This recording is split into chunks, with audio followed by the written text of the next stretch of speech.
Hello guys, അങ്ങനെ ഇതാ ബർത്ത്ഡേയും കഴിഞ്ഞു കേട്ടോ. ഓഗസ്റ്റ് 3-ാം തീയതി പുലർച്ചെ 12 മണിക്ക് എനിക്ക് വേണ്ടി എൻ്റെ പ്രിയപ്പെട്ട ഉണ്ണിയേട്ടനും ലക്ഷ്മിയും സാമും ഒക്കെ ചേർന്നൊരു അടിപൊളി സർപ്രൈസ് അങ്ങ് തന്നു.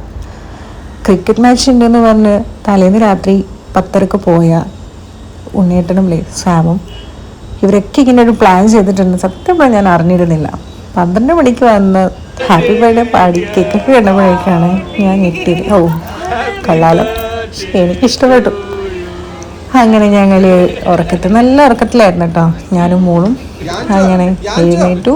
പിന്നെ മോക്ക് ഉറങ്ങി എണീക്കുന്നതിൻ്റെതായ ഒരു വാശിയും ഇതൊക്കെ ഉണ്ടായിരുന്നു. എന്തായാലും അടിപൊളിയായിരുന്നു.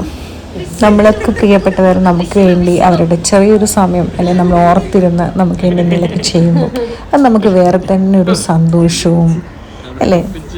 മനസ്സോട് ഞാൻ പലപ്പോഴും ആഗ്രഹിച്ചിട്ടുണ്ട് ഇങ്ങനെയൊക്കെയുള്ളൊരു സെലിബ്രേഷൻ. സ്പെഷ്യലി ഉണ്ണിയേട്ടൻ്റെ ജോബ് ഷിപ്പിലായതുകൊണ്ടും പലപ്പോഴും കല്യാണം കഴിഞ്ഞിട്ട് എനിക്ക് തോന്നിയത് ഞങ്ങളുടെ 2ാമത്തെ ബർത്ത്ഡേ സെലിബ്രേഷനാണ് ഒന്നിച്ചുള്ളത്. 8 വർഷമായിട്ട് കല്യാണം കഴിഞ്ഞിട്ട് ഞങ്ങളുടെ 2 ടൈംസ് മാത്രം നമുക്ക് ഒരുമിച്ച് ഇങ്ങനെ ബർത്ത്ഡേ സെലിബ്രേറ്റ് ചെയ്യാൻ പറ്റിയിട്ടുള്ളൂ. അത് അടിപൊളിയാക്കിയിട്ട് എനിക്ക് മറക്കാൻ പറ്റാത്ത രീതിയിൽ എനിക്ക് ചെയ്തത് ഉണ്ണിയേട്ടനും അവരുടെ കൂടെ നമ്മുടെ പ്രിയപ്പെട്ട എൻ്റെ നെയ്ബേഴ്സാണ്, എൻ്റെ ഫ്രണ്ട്സാണ്, ലക്ഷ്മിയും സാമുമാണ്. അങ്ങനെ ഞങ്ങൾ കേക്കൊക്കെ കട്ട് ചെയ്തു. കേക്ക് ഓമൈ കേക്കിനായിരുന്നു, അടിപൊളി കേക്കായിരുന്നു. നൈസ്, എനിക്ക് ഭയങ്കരമായിട്ട് ഇഷ്ടപ്പെട്ടു.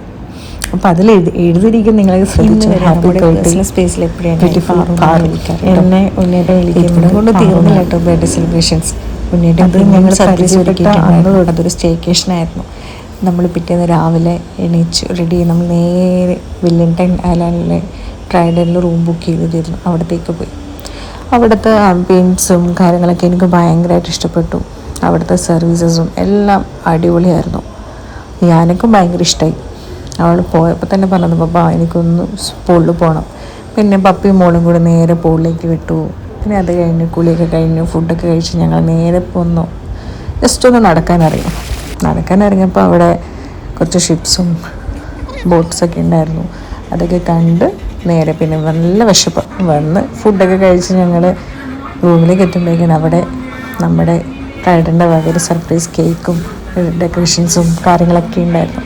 എന്തായാലും എൻ്റെ ഇത്തവണത്തെ ബർത്ത്ഡേ അടിച്ചു പൊളിച്ചു ഗൈസ്.